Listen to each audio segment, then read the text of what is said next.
Baik, terima kasih Anda masih bersama kami di debat pertama calon presiden 2024. Ya, masih sama seperti segmen sebelumnya. Setiap calon presiden akan memberikan satu pertanyaan kepada calon presiden lainnya dan jawaban pertanyaan akan ditanggapi oleh calon presiden penanya untuk kemudian direspon kembali oleh calon presiden lainnya.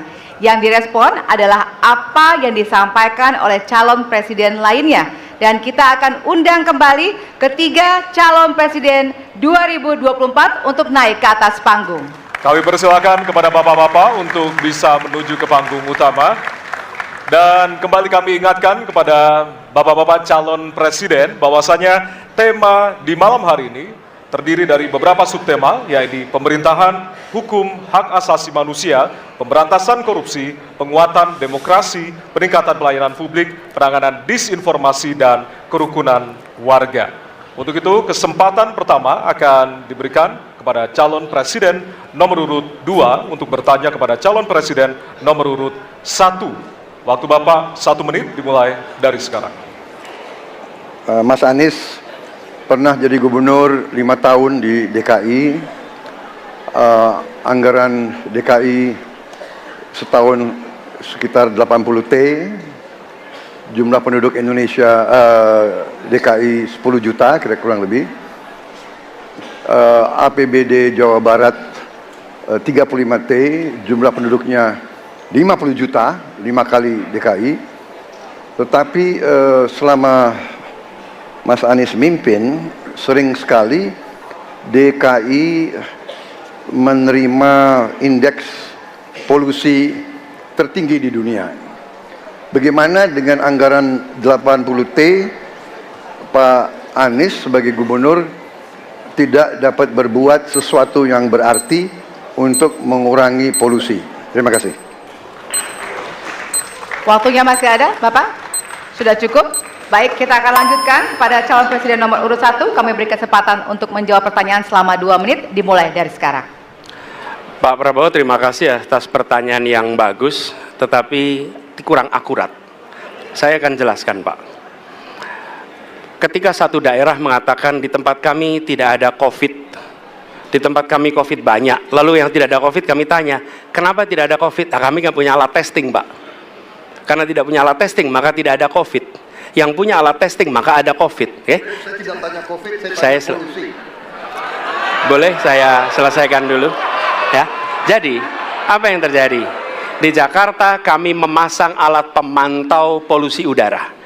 Bila masalah polusi udara itu bersumber dari dalam kota Jakarta, maka hari ini, besok, minggu depan konsisten selalu akan kotor. Tapi apa yang terjadi? Ada hari di mana kita bersih, ada hari di mana kita kotor. Ada masa minggu pagi, Jagakarsa sangat kotor. Apa yang terjadi? Polusi udara tak punya KTP. Angin tak ada KTP-nya. Angin itu bergerak dari sana sini. Ketika polutan yang muncul dari pembangkit listrik, tenaga uap, mengalir ke Jakarta, maka Jakarta punya indikator, karena itu Jakarta mengatakan ada polusi udara. Ketika anginnya bergerak ke arah Lampung, ke arah Sumatera, ke arah Laut Jawa, di sana tidak ada alat monitor, maka tidak muncul. Dan Jakarta pada saat itu bersih. Kalau problemnya dari dalam kota saja, maka konsisten tiap waktu. Ya, kita punya masalah polusi.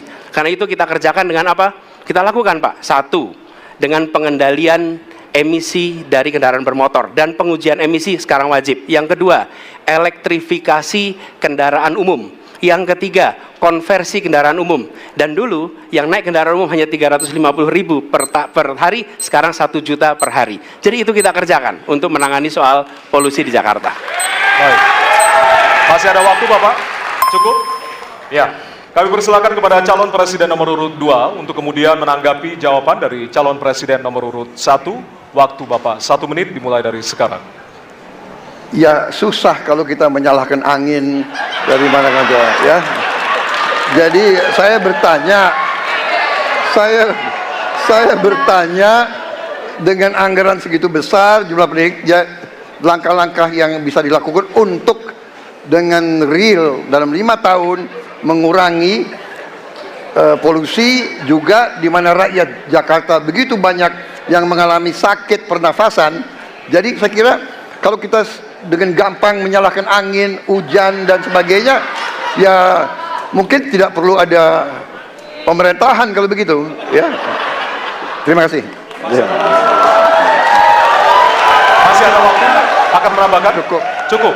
Baik, selanjutnya kami berikan kesempatan kepada calon presiden nomor urut 1 untuk menanggapi tanggapan dari calon presiden nomor urut 2. Waktunya 1 menit, dimulai dari sekarang. Ya, inilah bedanya yang berbicara pakai data, yang berbicara pakai fiksi. Oke? Ini pakai data. Jadi ketika ditunjukkan, ya memang ada sumber polutan dari dalam kota. Tapi kalau sumber polutan itu hanya dari dalam kota, maka Pak pakai logika sederhana sekali. Jumlah motor dari hari ke hari sama, jumlah mobil dari hari ke hari sama. Maka harusnya angka polusinya sama setiap waktu. Betul tidak? Tapi jumlah motor sama, jumlah mobil sama, ada kita sangat polusi, ada sisi sangat tidak polusi. Nanti kalau perlu saya kirimkan gambar satelitnya kepada Bapak supaya Bapak bisa menyaksikan. Dan inilah mengapa kita mengambil langkah itu pakai ilmu pengetahuan, pakai data, dan menggunakan saintis untuk terlibat. Kalau tidak pakai itu, maka nggak akan ada langkah yang benar. Dan ini kemudian saya teruskan, Pak, bagaimana pengendalian itu dikerjakan untuk dalam Jakarta. Jika saya terpilih presiden, maka yang luar Jakarta saya kendalikan juga, Pak. Baik. Terima kasih. Ya. Dan selanjutnya kami akan beri kesempatan bertanya yang tentunya akan diberikan kepada calon presiden nomor urut 3 untuk bertanya ke calon presiden nomor urut 2. Waktu Bapak 1 menit dimulai dari sekarang. Izinkan saya harus membaca data untuk mengingatkan. Pak Prabowo, karena nomor 2 saya pertanyaannya 2. Ada 12 kasus pelanggaran HAM berat yang sudah dikeluarkan mulai dari peristiwa 65, penembakan misterius, Talang Sari, penghilangan paksa sampai Wamena. Dan saya ingatkan tahun 2009, DPR sudah mengeluarkan 4 rekomendasi pada saat itu kepada Presiden. 1, membentuk pengadilan HAM ad hoc. Yang kedua, menemukan 13 korban penghilangan paksa. Yang keempat, memberikan kompensasi dan pemulihan. Dan yang keempat, meratifikasi konvensi anti penghilangan paksa sebagai upaya pencegahan. Pertanyaan saja 2. Kalau Bapak ada di situ, apakah akan membuat pengadilan HAM dan membereskan rekomendasi DPR? Pertanyaan kedua, di luar sana menunggu banyak ibu-ibu, apakah Bapak bisa membantu menemukan di mana kuburnya yang hilang agar mereka bisa berziarah? Persilakan.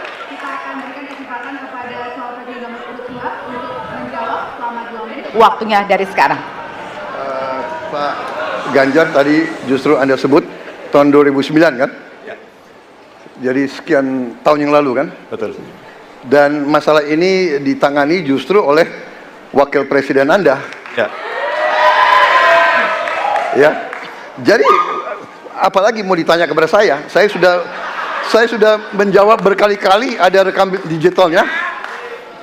Saya sudah jawab berkali-kali. Tiap 5 tahun kalau polling saya naik, ditanya lagi soal itu.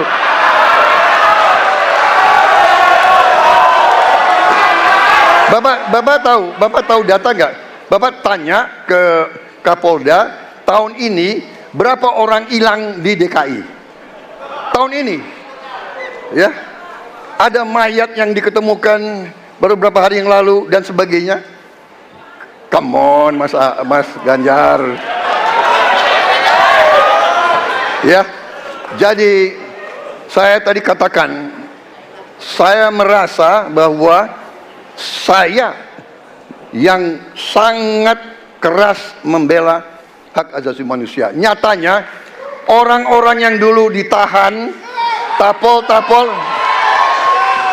yang katanya saya culik, sekarang ada di pihak saya membela saya, saudara sekalian.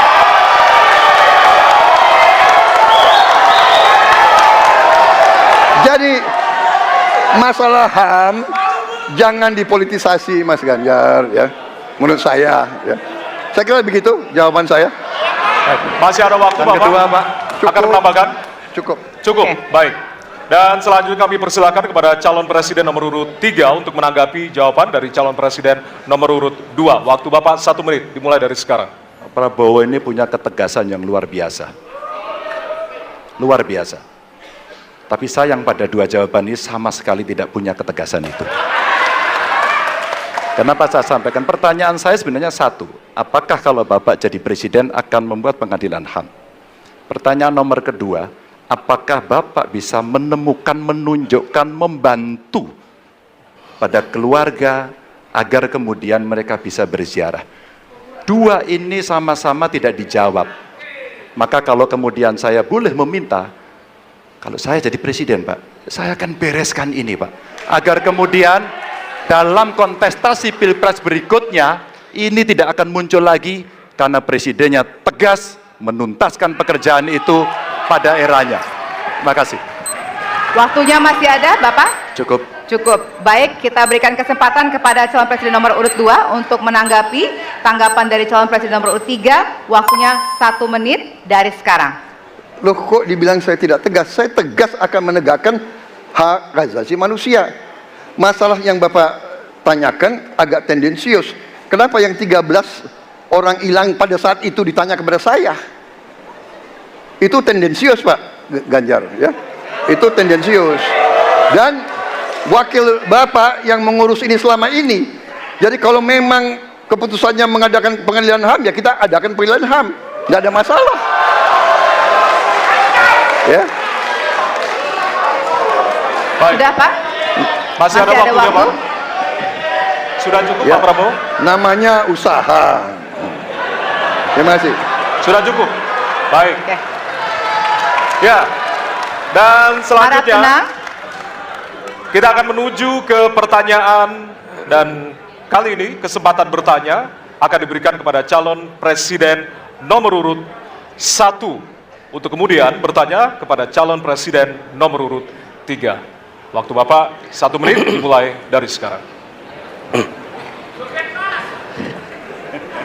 Ada dua peristiwa yang menarik perhatian dan perlu kita bahas di sini. Oke. Peristiwa Kanjuruhan dan peristiwa kilometer 50. Di situ proses hukum sudah dijalankan, tetapi rasa keadilan masih belum muncul. Pada saat ini kita menyaksikan masih banyak pertanyaan, bahkan keluarga-keluarga korban masih mempertanyakan. Karena itu, saya ingin bertanya kepada Pak Ganjar. Saya posisinya adalah ini harus dituntaskan. Ini harus bisa menghadirkan rasa keadilan, bukan saja soal legalnya yang sudah diselesaikan. Saya ingin tanya posisi Pak Ganjar di dalam dua peristiwa ini. Terima kasih. Waktunya masih ada, Bapak? Sudah cukup? Oh, udah cukup. Baik. Baik. Terima kasih kepada calon presiden nomor urut 3. Kami berikan kesempatan untuk menjawab selama 2 menit. Waktunya dimulai dari sekarang. Terima kasih Mas Anies. Saya kira dua isu itu menjadi public talks. Kanjuruhan. Kita bisa bertemu dengan para pencari fakta. Kita bisa melindungi korban. Kita bisa membereskan urusan mereka dari sisi keadilan korban, termasuk di kilometer 50. Ketika kita bisa bereskan semuanya, maka kita akan naik dalam satu tahap. Apakah kemudian proses legal dan kemudian mencari keputusan yang adil bisa dilakukan? Jawaban saya, bisa. Jadi dalam pemerintahan ini mesti berani untuk tidak lagi menyandra persoalan-persoalan masa lalu sehingga berlarut-larut, sehingga apa yang terjadi ketika muncul terus-menerus akan menjadi sensi terus, karena tidak pernah ada keputusan. Maka cara-cara ini mesti dihentikan dan kita mesti berani tegas.